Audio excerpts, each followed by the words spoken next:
আমি পরেছিলাম একটা পাতলা নীল ম্যাক্সি, এত পুরনো যে রং হালকা হয়ে এমনভাবে দেখাচ্ছিল যেন ত্বকের রেখা ফুটে উঠেছে। মাথা নিচু করে যখন চুল ভিজিয়ে নিচ্ছিলাম তখন জলের পোশাকটা ভিজেছিল। আচমকা টের পেলাম পিছন থেকে কারো চোখ যেন স্থির হয়ে আছে। আমি ফিসফিসিয়ে বললাম, ভয় করিস না, আমি কাউকে বলবো না তুই এসেছিলি। সেদিন পর্দার আড়ালে যে কত আনন্দ হয়েছিল তা সারা জীবন মনে রাখব। আমার নাম সুলেখা, বয়স এখন 40, বিধবা হয়েছি 6 বছর হলো। স্বামী ছিল শান্ত স্বভাবের, সরকারি স্কুলে মাস্টারি করত। হঠাৎ একদিন বুক ধরা নিয়ে চলে গেল। তখন অবন্তিকা ক্লাস 10 আর আমি একটা ম্যাক্সি পরে বারান্দায় দাঁড়িয়ে ভাতের হাঁড়ির ধোয়া দেখছিলাম। সময় বদলেছে, মেয়ে বড় হয়েছে, এবার বিয়ের পালা। আর আমি এখন এই বাড়ির বউ না, বরং বাড়ির কর্ত্রী। একার হাতেই দেখাশোনা করি সব কিছু। ঘরের লোকজন গিজগিজ করছে, কেউ বাতাসা আনছে, কেউ গেট সাজাচ্ছে, কেউ প্যান্ডেলের নিচে বসে হাসছে। এত সবের মধ্যেও আমি নিজেকে ভুল থাকতে পারি না। আমি এখনও একটা নারী। আমার গায়ের রং ফর্সা, স্কিন ছিপছিপে না, বরং ভারী শাড়ি যখন কোমরে জড়াই তখন বুঝি চারপাশের নজর কোথায় কোথায় আটকে থাকে। আর ম্যাক্সি গায়ে ভালো লাগে, তবে সেটাতে নিজের গরমটা একটু স্পষ্টই বোঝা যায়। এই বয়সে এসে নিজেকে আর ঠিকমতো আড়াল করতে পারি না, হয়তো চেষ্টাও করি না। অবন্তিকার বিয়েতে অনেক আত্মীয় এসেছে, তার মধ্যে একটা নাম শুনেই বুকটা ধক করে উঠল, অয়ন। ও আমার ভাগ্নে, বয়স 22 শুনেছি, কলেজে পড়ে। ছোটবেলায় 2-1 বার এসেছিল বাড়িতে, তখন তো ছোট। এইবার নাকি খুব বদলে গেছে, শুনেছি ফর্সা, লম্বা আর একটু বেড়ে উঠেছে। কিন্তু তখনও বুঝিনি ও আসলে কি হয়ে উঠেছে। বিয়ের ঠিক 3 দিন আগে সকালে রোদে উঠোনে দাঁড়িয়ে কাপড় মেলছিলাম। আঁচলে বাঁধার চাবি খুলে বারান্দার দরজা দিতেই পেছন থেকে এক গলা, বড় মামি। আমি চমকে ঘুরে দাঁড়ালাম। একটা ছায়া চোখে পড়ল। ছায়া না বলে আগুন বলাই ভালো। হাত পা লম্বা, ছিমছাম, আর চোখে কেমন একটা তেজ। ওর চোখে একরকম চেনা চেনা ভাব ছিল। আমি কিছুটা চমকে গিয়েছিলাম, মনটা একটু কেমন যেন হয়ে উঠেছিল। বয়স ভুলে যেতে ইচ্ছে করল। ও এগিয়ে এসে বলল, চিনতে পারলেন না মামি? আমি নিজেকে গুছিয়ে নিয়ে হাসলাম। তুই অয়ন? এ কী হাল রে, একেবারে পুরুষ হয়ে গেছিস। ওর চোখে তখন একটা মুচকি ঠোঁটের কোণে পাকা হাসি। আপনাকেই তো দেখে বড় হয়েছি, চেনা মনে হয় না এখনো? সেই কথা শুনে আমার বুকের নিচে যেন কিছু গল গল করে নেমে গেল। অয়ন চা খাবে কিনা জিজ্ঞেস করলাম। ও বলল, আপনার হাতে হলে 2 কাপ খেতেও রাজি। আমি হেসে চলে এলাম রান্নাঘরে, কিন্তু পেছনের পাড়ের আওয়াজ শুনে বুঝে গেলাম ও দাঁড়িয়ে আছে চৌকার ধারে। আমি শাড়ির আঁচল গোছাচ্ছিলাম, এক কোণে হুক খুলে গেছিল। খোলা ভাব কিছুটা বোঝা যাচ্ছিল নিশ্চয়ই, কিন্তু আমি ঠিক করলাম না। কেন জানি না ও হঠাৎ বলল, আপনি একটুও বদলাননি মামি। আগে যেভাবে হাঁটতেন এখনও ঠিক সেভাবেই হাঁটেন। আগে যেভাবে কথা বলতেন এখনও সেই একই গলায় কথা বলেন। আমি কিছুক্ষণ চুপ করে রইলাম, তারপর বললাম, তুই খুব বদলে গেছিস, তাই এসব কথা বুঝতে শিখেছিস। ও একটু এগিয়ে এসে বলল, শুধু বুঝি না মামি, অনুভব করি আমি। আমি ঠোঁট কামড়ে অন্যদিকে তাকালাম, কিন্তু শরীরের মধ্যে তখন কেমন জানি ঝিমঝিম করছিল। ও চলে যাওয়ার পর আয়নায় তাকিয়ে মনে হলো নিজের মনের ভেতরে একটা অদ্ভুত টানাপোড়েন চলছে। সেদিন বিকেল থেকে সন্ধ্যা অবধি নাচ, গান, আনন্দ উল্লাস করার পর বেশ রাত হয়ে গেল। রাতের খাবার শেষ হতে হতে আকাশ থেমে থাকা মেঘের ফাঁক দিয়ে জ্যোৎস্না নামছিল ধীরে ধীরে। বিয়েবাড়ির একটা রাত যেন আলাদা রকমের গল্প নিয়ে নামে। বাড়ির ছাদে সবাই তখন গোল হয়ে বসেছে, কারো হাতে মোবাইল, কেউ গল্প করছে, কেউ হেসে হেসে পুরনো স্মৃতি বলছে। আমি একটা হালকা নীল ম্যাক্সি পরে ছাদে এসে দাঁড়িয়েছিলাম। চুল খোলা, চোখে কাজল মাখা ছিল না, তবুও এক ধরনের ক্লান্ত সৌন্দর্য যেন নিজ থেকেই আমার গায়ে নেমে এসেছিল। অয়ন একটু দূরে দাঁড়িয়েছিল, মুখে কথা নেই, কিন্তু আমি জানি ওর চোখ আমার দিকে ছিল। আমার চলাফেরা, হাতের ভঙ্গি, আঁচল না থাকায় বুকের মাঝখানে সব কিছুতেই ওর চোখ যেন আটকে ছিল, এক মুহূর্তও সরে না। অন্যদের সামনে মুখে কিছু নেই, তবুও আমি বুঝতে পারছিলাম ও ঠিক কোথায় তাকাচ্ছে। এক সময় আমি এক পাশে গিয়ে ছাদে পাতা একটা চার পায়ে বসলাম। ম্যাক্সের ভেতরে বাতাস ঢুকছিল ধীরে ধীরে। হালকা রোদের আলোয় আমার পোশাকটা অনেক হালকা মনে হচ্ছিল, যেন আলোর সঙ্গে মিশে যাচ্ছে। কেউ খেয়াল করলো না, কিন্তু আমি টের পেলাম অয়ন উঠে দাঁড়িয়ে একটু একটু করে হেঁটে এলো পিছন দিকে, যেন বুঝতে না দিয়ে কাছে আসছে। আমি ইচ্ছে করে চেয়ারের হাতলে কনুই রেখে একটু ঝুঁকে বসলাম, যাতে পিঠের নিচ থেকে কোমরের লাইনটা কাপড়ের ওপর দিয়েও স্পষ্ট হয়ে ওঠে। আচমকা একটা ঝাপটা হাওয়া এলো। হঠাৎ এক ঝাপটা বাতাসে ম্যাক্সির এক পাশ নড়ে চড়ে গেল, আর আমি টের পেলাম একটু অস্বস্তি হচ্ছে। ঠান্ডা বাতাস লেগে কেঁপে উঠেছিল শরীর।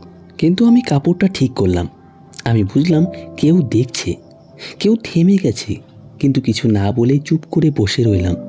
মাথা ঘুরিয়ে তাকাতে সাহস করিনি। তবে ঠিক তখনই মনে হলো কারোর নিঃশ্বাস কানে এসে লাগছে। আস্তে আস্তে চোখ তুলে পাশে তাকাতেই দেখি অয়ন দাঁড়িয়ে। মুখে কোনো শব্দ নেই, কিন্তু চোখ দুটো এত গভীর যেন আমার গায়ের প্রতিটা রেখা সে দেখে ফেলেছে। আমি চুপ করে তাকিয়ে রইলাম। ও সরে গেল না। একটা সময় নিজেই চোখ নামালাম, কিন্তু ভেতরটা কাঁপছিল। মাথার মধ্যে কেবল একটা কথাই ঘুরছিল, ওর চোখে আমাকে কেমন লাগে। মনে হচ্ছিল আমি কারোর একটানা নজরে আটকে আছি, যেন আলো ছায়ার ভিতর দিয়ে সব কিছু স্পষ্ট। কেউ কিছু বলল না, কিন্তু চারপাশের গল্পগুজব হাসাহাসির মধ্যে আমাদের দুজনের নিঃশব্দ থেমে থাকা চোখাচোখি যেন অনেক কথার চেয়ে বেশি উচ্চারিত হয়ে রইল। সেই রাতটা শেষমেশ কারোর জন্য ছিল গল্পের রাত, কারোর জন্য ছিল হাসাহাসির রাত, কিন্তু আমার জন্য সেটা ছিল এমন এক রাত যেখানে জ্যোৎস্না ছুঁয়েছিল শরীর, কিন্তু মন ছুঁয়ে গিয়েছিল কোনো পুরনো অচেনা অনুভব। অয়নের চোখ দিয়ে সে রাতটায় মনের মধ্যে ঢেউ তোলার সমস্ত আকাঙ্ক্ষা নিয়ে ঘুমিয়ে গেলাম। পরের দিন সকালবেলা বাড়িটা একেবারে অন্যরকম গন্ধ নিয়ে জেগে উঠল। চারিদিকে হলুদের গন্ধ, চন্দনের ছোঁয়ায়, আর রান্নাঘর থেকে ভেসে আসা তেলে ভাজার মৃদু আওয়াজ। গায়ে হলুদের দিন মেয়েদের খিলখিল হাসি, কাঁচা হলুদের পেস্ট দিয়ে দৌড়াদৌড়ি, পাটের থালায় সাজানো ফুল, ডালের বাটি, কাঁচা আম দিয়ে আচার। পুরো বাড়িটা যেন রঙে আর গন্ধে ভরে উঠল। আমি তখন শাড়ির ভাঁজে চুল বেঁধে উঠোনে চেয়ার পেতে বসেছিলাম। ভাবছিলাম আজকের দিনটা একটু হালকা যাবে, কিন্তু হঠাৎ করেই মনে হলো কিছু একটা ঠিকঠাক হচ্ছে না, যেন একটা অলক্ষ্যে কিছু চলছে। ওই যে বললাম, নন্দিতা আমার ছোট যা, বয়স 35 হবে, দেখতে যাকে বলে আধুনিক, আর উগ্র শরীরে ফিটিং জামা, চোখে মেকআপ, কথায় হাসি লুকিয়ে থাকা, আর হাঁটার মধ্যে একরকম খোলা দাওয়াত। তার স্বামী অলোক আমার দেবর, খুব ভালো মানুষ, কিন্তু সরকারি চাকরি নিয়ে সারা বছর বাইরে বাইরে থাকে। আমি জানি নন্দিতা কতটা একা থাকে, আর সেই একাকিত্বে কী কী জিনিস গর্জিয়ে ওঠে মনের কোণে আমি জানতাম। ওর চোখ পড়ে গিয়েছিল অয়নের দিকে। আগের দিনে যেভাবে ছাদে বসে ওর দিকে তাকিয়ে হেসেছিল, আর অয়ন যেভাবে চোখ সরাতে পারছিল না, তাতে আমি বুঝে গিয়েছিলাম এইখানে কিছু হতে চলেছে। সকালে উঠেই দেখি নন্দিতা ছাদে যাচ্ছে, উঠোনে নেই, এমনকি মেয়েদের ভিড় থেকেও দূরে। খেয়াল করলাম একসময় ও নিজের ঘরের দড়ি টেনে পর্দা লাগালো, তারপর বারান্দার কর্নার থেকে হাত তুলে কিছু একটা ইশারা করলো। ওর আঙ্গুলের টানে কে যেন টান খেয়ে চলল। আমি জানলাম অয়নকে ডেকে আনছে। হঠাৎ পাশের ঘর থেকে চাপা গলায় হাসির শব্দ পেলাম। কিছু বলা হচ্ছে না, কিন্তু ও গলায় একরকম শিহরণ থাকে। আমি কৌতূহলী হয়ে দেওয়ালের ফাঁকে কানের কাছে মুখ রাখলাম। তুই কলেজে কি এসব শিখিস? নন্দিতার কণ্ঠে এক ধরনের দুষ্টুমি লুকানো হাসি। কি শিখি না শিখি তুমি দেখে নাও না, অয়ন বলল। আমি জানি এখন কিছু হচ্ছে না, কিন্তু একে অপরকে কিছু একটা ঢেকে নিচ্ছে। ঠিক তখনই একটা খসখস আওয়াজ পেলাম, কাপড় নড়ছে। নন্দিতা ওর সামনে ঘুরে দাঁড়িয়েছে। আমি চোখে না দেখেও বুঝতে পারছিলাম দৃশ্যটা। ওর শাড়ির পেছনটা লাগছিল একটু ফাঁকা, ওর চুল উঠে আছে খোপায়, গরমে ঘামটা যেন তার মুখে পড়েছে একটু। আমি জানি অয়ন কিছু বলছে না, হয়তো হঠাৎ বোবা হয়ে গেছে। দেওয়ালের ওপাশ থেকে আমি শুনলাম হালকা নিঃশ্বাস, আর তারপর দরজার চির ধরে খসকয়ে বন্ধ হয়ে গেল ঘর। ওই ঘরের বাতাস এখন অন্যরকম। সেখানে এখন শুধু কথা নেই, শুধু তাকিয়ে থাকা একটা নীরব আকর্ষণ ভেসে আসছে। মনে মনে ভাবলাম, এই বাড়ি কার ঘরে আলো জ্বলে আর কার ঘরে নিভে যায় সেটা বুঝে উঠতে পারছি না। দুপুরটা শান্ত ছিল, রোদ ঝলমল না হলেও বাতাসে মাটির যে গন্ধ, সেটা হঠাৎ করে মনে হলো ভিজে তাপের মতো। বাড়ির মেয়েরা গায়ে হলুদের ব্যস্ততায় মেতেছে। আমি আর নন্দিতা সুযোগ নিয়ে পুকুরে স্নান করতে গেলাম। সেই পুরনো পুকুর, বাঁধানো ঘাট, একপাশে গাছের ছায়া আর একপাশে সূর্যের আলোয় ঝিলিক খেলা করছে। আমি পরেছিলাম একটা পাতলা নীল ম্যাক্সি, এত পুরনো যে রং হালকা হয়ে এমনভাবে দেখাচ্ছিল যেন ত্বকের রেখা ফুটে উঠেছে। আমি পাড়ে বসে কাপড় কাচ্ছিলাম। হাত ভিজে সাবানের ফেনায় নন্দিতা এসেছে, সেজে গুজে পরনে জর্জেটের পাতলা শাড়ি আর স্লিভলেস ছোট একটা ব্লাউজ, যেন কোনো অনুরের জায়গা রাখে না। ওর চুলে শ্যাম্পু ছিল, ধোপদস্তুর ফেনায় পুরো ঘাটের জল ছেঁকে নিচ্ছিল। মাথা নিচু করে ও যখন চুল ভিজিয়ে নিচ্ছিল তখন জলের পাশে ওর পোশাকটা ভিজেছিল, বাতাসে কিছুটা নড়ে চড়েছে। আমি দেখতে পাচ্ছিলাম পুকুরের জলে ওর ছায়া কাঁপছে, আর সেই কাঁপন যেন কারো মনের ভেতরেও দুলছে। আমি যখন কাপড় ধুয়ে পানি ছেটাচ্ছিলাম আচমকা টের পেলাম পেছন থেকে কারো চোখ যেন স্থির হয়ে আছে। ঘাড় ঘোরাতেই দেখি অয়ন দাঁড়িয়ে, হাতে একটা পুরনো তোয়ালে, মুখে কিছু নেই, কিন্তু চোখে আছে অনড় দৃষ্টি। সোজা আমার দিকে ওর চোখ যেন ছুঁয়ে যাচ্ছিল। আমার ভিজে ম্যাক্সির ভেতর দিয়ে আমি জানতাম ও দেখছে। আমি টের পেলাম ও দেখছে, কিন্তু কাপড় ঠিক না করে কাজ চালিয়ে নিলাম। মনে হলো একটা অদ্ভুত উত্তেজনা ভেতর থেকে ছড়িয়ে যাচ্ছে। ওদিকে নন্দিতা তখন পুকুরে নেমে গেছে, গলা জলে ডুবে, আর মাথার ভেজা চুল এক হাতে তুলে বলল, এই অয়ন, তুই পুকুরে নামছিস না কেন? আয় না, তোদের শহরে কি পুকুর বলে কিছু থাকে না বুঝি? ওর গলা ছিল টান টান, চোখে ইশারা, ঠোঁটে হাসি। অয়ন একটু এগোলো, যেন নিচে নামবে। আমি তখন পেছন ফিরে একবার দেখলাম, তারপর ঠান্ডা গলায় বললাম, এই দিকটায় আসিস না রে, অনেক জোক আছে। কথাটা শুনে অয়ন থেমে গেল, আর আমি ম্যাক্সির নিচে জমে থাকা জলের শব্দে যেন নিজের বুকের ভেতরে ধুকপুকানি শুনতে পেলাম। আমি বুঝেছিলাম এই পুকুরের জল এখন শুধু ভিজে না, চোখে চোখে অনেক জায়গা করে নিয়েছে। সন্ধ্যার আলো নামে যখন তখন পুরো বাড়িটার চারপাশে ঝিকিমিকি লাইট আর এক ধরনের উষ্ণতা জমে উঠেছিল। প্যান্ডেলের নিচে হলুদ চন্দন গাঁদার মালা আর হাসির শব্দ মিলেমিশে এক অন্যরকম পরিবেশ। উঠোনটা সাজানো, মাঝখানে অবন্তিকা বসেছে একখানা মোটা পাটের আসনে, গায়ে হলুদের শাড়ি পরে, কপালে টিপ, হাতে চুড়ি, আমার মেয়ে। কিন্তু তাকিয়ে মনে হচ্ছিল যেন কেউ স্বপ্নে আঁকা একটা রূপকথার চরিত্র। আত্মীয়রা একে একে গিয়ে ওর গায়ে হলুদ মাখাচ্ছে, কেউ গালে, কেউ হাতে, কেউ কপালের পাশে। আমি একটু দূরে দাঁড়িয়ে সব কিছু দেখছিলাম, তবুও মনটা আমার অন্যদিকে, অন্য এক চোরা স্রোতে ভাসছিল। আমি চুপচাপ খাবারের টেবিলের পাশে গিয়ে দাঁড়ালাম। অয়ন তখন ঠিক আমার উল্টো দিকে বসে, চোখে একরকম নিঃশব্দ হাসি, যেন সব বুঝে নিয়ে কেবল তাকিয়ে থাকাটাই তার কাজ। পাতে মিষ্টির একটা প্লেট ছিল, আমি হাত বাড়ালাম নিতে। ঠিক তখনই ও একই সাথে হাত বাড়িয়ে দিল। আমাদের আঙ্গুল একসাথে ছুঁয়ে গেল, কিন্তু কেউ সরালো না, কিছু বলা হলো না, কোনো শব্দ নয়, কেবল স্পর্শের মধ্যে এমন এক অনুভূতি ছিল। আমাদের হাত ছুঁয়েছিল কয়েক সেকেন্ড। প্যান্ডেলের এক পাশ থেকে চোখে পড়ল নন্দিতা দাঁড়িয়ে, ও মাথা একটু ঝুঁকিয়ে ঠোঁট কামড়ে হালকা হাসছে। ওর সেই দৃষ্টি দেখে মনে হলো সব জানে, সব বোঝে, কিন্তু ও যেন সবটা দেখতেই চায়। হঠাৎ দেখি ও পায়ে পায়ে এগিয়ে এলো অয়নের দিকে, এক হাতে হলুদের থালা নিয়ে, অন্য হাতে চুড়ি ঝমঝম করে বাজছে। ও খুব শান্ত গলায় বলল, আয়, আজকে তোকে আমি হলুদ মাখাবো। অয়ন একটু অবাক হয়ে তাকালো, তারপর চোখ সরিয়ে আমার দিকে একবার তাকালো। মনে মনে বুকের মধ্যে আঁচের মতো কাঁপুনি বয়ে যাচ্ছিল, তাপটা যেন আটকে রাখতে পারছিলাম না।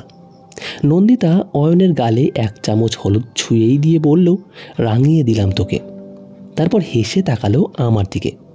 অয়ন নরম করে হাত বাড়িয়ে প্রথমে অবন্তিকার গায়ে ছোঁয়ালো, তারপর হঠাৎ করে হাত বাড়িয়ে আমার গালে হালকা করে হলুদ ছুঁয়ে দিল। চারপাশের কেউ কিছু বুঝল না, হাসির মাঝে হারিয়ে গেল সে মুহূর্ত। কিন্তু আমার মনে হচ্ছিল এটা শুধুই হলুদ নয়, ছিল একটা মৃদু স্পর্শ, যে ইঙ্গিতে বোঝা যায় কিছু পরিবর্তন শুরু হয়েছে। তারপর ঘুরে দাঁড়ালো, একইভাবে নন্দিতার গালেও হালকা করে ছোঁয়ালো। আমি বুঝলাম আমাদের মাঝে এখন শরীর দেখা যায়নি, কিন্তু মনে হচ্ছিল এক অন্যরকম তেজ ঘুরিয়ে গেছে। এই সম্পর্ক, এই ছোঁয়া কত দূর যাবে, এই প্রশ্নটাই বুকের ভেতর নিয়ে সেদিনের হলুদের রাত শেষ করেছিলাম আমি। সেই রাতে হলুদের গন্ধ মেখে আমি যখন ঘরে ফিরছিলাম তখন চারিদিক একরকম অদ্ভুত নিস্তব্ধতায় ঢাকা ছিল। আত্মীয়রা যে যার ঘরে কেউ কেউ ঘুমিয়ে গেছে। আমি জানি এই সময়ে কিছু কিছু সম্পর্ক ঘুমিয়ে থাকা শব্দের নিচে জেগে ওঠে। নন্দিতার স্বামী অলোক আগেই বলেছিল সরকারি কাজে বাইরে যেতে হবে, রাতে আর ফিরবে না। নন্দিতা জানতো সেই রাত সে একা। হঠাৎ সারা বাড়ির লাইট নিভে গেছে। কে যেন বলল শর্ট সার্কিট হয়েছে, ওভারলোডে। আলো নিভে যেতেই ঘরগুলো এক একটা অন্ধকার গুহার মতো হয়ে গেল। আমি মোম খুঁজতে গিয়ে দেখলাম আমারটাও শেষ। বাইরে কুয়াশার মতো নিস্তব্ধতা, ভেতরে যেন কারা নিঃশ্বাস টেনে নিচ্ছে। নিচ তলার ঘর থেকে আলোর ফোঁটা দেখা গেল একসময়। অয়ন মোমবাতি হাতে হাঁটছে, ওর মুখে সাদা আলো, চোখে নিবিড় ছায়া। আমি সিঁড়ির কোণ থেকে দেখছিলাম, ও কোনো ঘরের দিকে যাচ্ছে। হঠাৎ দেখি নন্দিতার ঘরের পর্দা সরে গেল। নন্দিতা দরজা খুলে দাঁড়িয়ে, পরনে হালকা প্রিন্টের স্লিপ, গলায় একটা পাতলা ওড়না, চুল খুলে রেখেছে, চোখে কাজল পড়েছে। স্নানের পর থেকে ও নিচু গলায় কিছু একটা বলল। অয়ন ধীরে ধীরে ঢুকে গেল ঘরের ভেতর। আমি সিঁড়ির পাশে খোলা জানলার ফাঁক দিয়ে দাঁড়িয়ে রইলাম। ঘরের ভেতর আলো বলতে কেবল মোমবাতির হলুদ নরম আলো, যা নন্দিতার মুখে পড়তেই সেই এই মুখটা। আমি কিছু শুনছিলাম না, কিন্তু দেখতে পাচ্ছিলাম ওরা কত কাছে দাঁড়িয়ে। নন্দিতা ধীরে ধীরে ঘুরে দাঁড়ালো, পেছনটা একেবারে খোলা, শুধু স্ট্র্যাপটা পিঠে কাঁপছে। তারপর ওর কাঁধের পাশে অয়ন। ঘরের পর্দা নড়ে উঠল হাওয়ায়, বিছানার চাদর সরে যাওয়ায়। রেখা নিঃশব্দ, কিন্তু ভয়ঙ্কর রোমাঞ্চ তৈরি করছিল। আমার গা শিরশির করছিল, অথচ পাশ হচ্ছিল না। শুধু তাকিয়ে দেখছিলাম। এই মুহূর্ত, এই ছায়ার ভিতর এক অদ্ভুত বাতাসের বিস্ফোরণ।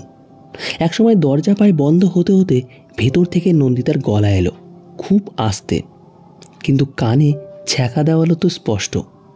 ভয় করিস না, আমি কাউকে বলবো না, তুই এসেছিলি। সেদিনে সেই ঘর শুধু আলোহীন ছিল না, সেখানে প্রতিটি নিঃশ্বাস জোড়া হয়েছিল নিঃশব্দ এক বিকারের সুরে। ভোরবেলা বিয়েবাড়ির রান্নাঘর মানে একরকম যুদ্ধক্ষেত্র। ধোয়া, নারিকেলের খোসা, মাটির চুলো আর মেয়েদের কাঁধে গড়িয়ে পড়া ঘাম, সব মিলিয়ে এক কুয়াশা জমে থাকে যেন। আমি তখন একটা পুরনো শাড়ি পরে হাঁটু পর্যন্ত তুলে চুলোয় ভাত বসাচ্ছিলাম।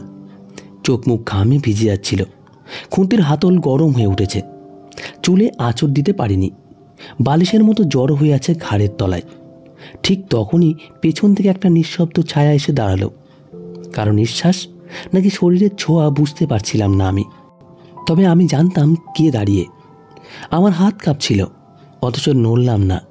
চুলের নিচে ঘাম জমেছে, আর সেই ঘামের গন্ধ মিশে যাচ্ছিল পেছনের উষ্ণ নিঃশ্বাসে। তুই এমন করে দাঁড়াস কেন? মুখে যতটা পারলাম না রাগ এনে বললাম, কিন্তু গলার নিচে আগুন লেগেছিল। চোখের কোণে সেই রাগের থেকেও গাঢ় কিছু ছিল লুকোনো, আকাঙ্ক্ষা। অয়ন আস্তে হেসে বলল, তুমি চাইলে সরে যাই, কিন্তু সত্যি চাও? আমি এক মুহূর্ত চুপ করে থাকলাম। খুন্তির ডাঁটি তখনও আমার হাতে, কিন্তু হাত শক্ত করে ধরা যাচ্ছে না। ওর গায়ের উষ্ণতা পেছন থেকে এসে গায়ে লাগছিল, যেন একটা চাপা উত্তাপ জমে আছে। শুধু দাঁড়িয়েছিলাম, যেন নিজের ভেতরে নিজের ভয় আর কামলা দুটোকে একসাথে আটকে রাখার ব্যর্থ চেষ্টা। সেই ভোরের গরম আর ওর নিঃশব্দ উপস্থিতি একসাথে মিশে আমার মনে একটা অদ্ভুত আলোড়ন তুলেছিল। দুপুর গড়িয়ে এলে বাড়ির ভেতরে হইচই কমে গেল। মেকআপ আর বিউটিশিয়ানের ব্যাগ নিয়ে মেয়েরা সবাই ঘরের এক পাশে জড়ো হয়েছে। কার কপালে চন্দন, কার ঠোঁটে লিপস্টিক, কেউ চুলে ফুল গুজোচ্ছে। আমি জানতাম এ সময় বেশিরভাগ ঘর ফাঁকা, আর যারা ভেতরে তাদের চোখ মেকআপে ডুবে। অয়ন জানতো নন্দিতা দুপুরে একটু ঘুমোয়। অলোক যেহেতু নেই, দরজা প্রায় বন্ধই থাকে। কিন্তু সেদিন সে অপেক্ষা করল না। হঠাৎ একসময় দেখি ও সোজা হাঁটছে নন্দিতার ঘরের দিকে। পর্দা তুলে ঢুকেই দরজা টেনে দিল পেছনে। আমি তখন পাশের ঘরের জানলা দিয়ে দেখছিলাম। মশারি টানা ঘর, ভেতরে হালকা নীল আলো আর এক ধরনের অস্বাভাবিক নীরবতা ছড়িয়েছিল, যেন কিছু একটা ঘটছে। আমি জানি না সেখানে ঠিক কি ঘটল, বলা যায় না হয়তো, কিন্তু বাইরে দাঁড়িয়ে আমি গন্ধ পেতাম। ঘরের বাতাসে ভেজা চাদর, নিঃশ্বাসের ছন্দে বুঝে নেওয়া যায় অনেক কিছু। ওরা শব্দ করল না, মাঝে মাঝে হালকা আওয়াজ আসছিল, ঘরের নড়াচড়া আর নিঃশ্বাসের শব্দে বোঝা যাচ্ছিল ওরা একসাথে আছে। বিয়ের দিন সকাল থেকেই বাড়ির চারপাশ একেবারে উৎসবের মতো ঝলমল করছে। রান্নাঘরের পেছনের বারান্দা থেকে আমি সেই চেনা গন্ধ পাচ্ছি, ভাজা পোড়া পায়েস আর নারিকেল নাড়ুর গন্ধ। আমার মেয়ে অবন্তিকা আজ সত্যি বিয়ে করে বিদায় নেবে এই বাড়ি থেকে। সকাল থেকে আমি হেঁটে হেঁটে কাজ করেছি, অথচ মনটা কোথাও আটকে ছিল, যেন কারোর জন্য বুক ভার হয়ে আছে। কিন্তু জানি না ঠিক কাকে ছোঁয়ার জন্যই এত আকুলতা। অয়ন এবার যাবার ছুটি নিচ্ছে। একটা ব্যাগ হাতে নিয়ে ও দাঁড়িয়ে আছে। সামনে নন্দিতা সিঁড়ির ধারে। ওকে দেখে মনে হচ্ছিল মুখে কিছু নেই, কিন্তু চোখে চাপা কষ্ট লেগে আছে তার। হয়তো সেই ঘরের দুপুরটা এখনও ওর শরীর থেকে শুকোয়নি, কিংবা শুকোলেও গন্ধটা রয়ে গেছে। আমি পেছনের দিকে দাঁড়িয়েছিলাম, একটা স্তম্ভের পাশে, যাতে কেউ চোখে না পড়ে। ও চলে যাচ্ছে ধীরে ধীরে, হাঁটছে, কিন্তু একবারও চোখ তুলে তাকায়নি। আমি ভেবেছিলাম শেষটাও এই নিঃশব্দেই শেষ হবে, কিন্তু হঠাৎ প্যান্ডেলের লাইট ঝিমিয়ে উঠতেই ও থেমে দাঁড়ালো। মাথা ঘুরিয়ে একবার ফিরে তাকালো, একটা মাত্র দীর্ঘদৃষ্টি। এতখানি চোখে চোখ রাখা, এতখানি চুপচাপ শ্বাস নেওয়া, যেন পুরো উপন্যাসটাকে সে একটা মুহূর্তে গুটিয়ে নিয়ে আমার চোখে রেখে দিল। অয়ন বেরিয়ে গেল। আমি একবার জানলার পাশে এসে দাঁড়ালাম। বাতাসে এক টুকরো ছেঁড়া ধুতি উঠছিল। তখন যেন কেউ ধীরে ধীরে আমার কাছে এসে দাঁড়ালো। আমি চোখ বন্ধ করলাম। একটানা শ্বাস ফেলা গেল না। মনে হচ্ছিল কোনো ঠোঁট এসে একচুল করে আঁচলের নিচে নেমে যাচ্ছে। তো বন্ধুরা, এই ছিল আজকের গল্প। আজকের এই গল্পটি যদি তোমাদের ভালো লেগে থাকে, তাহলে অবশ্যই এই গল্পটিকে লাইক করে আমাদের কমেন্টে আপনার মতামত জানাবেন। ধন্যবাদ সকলকে।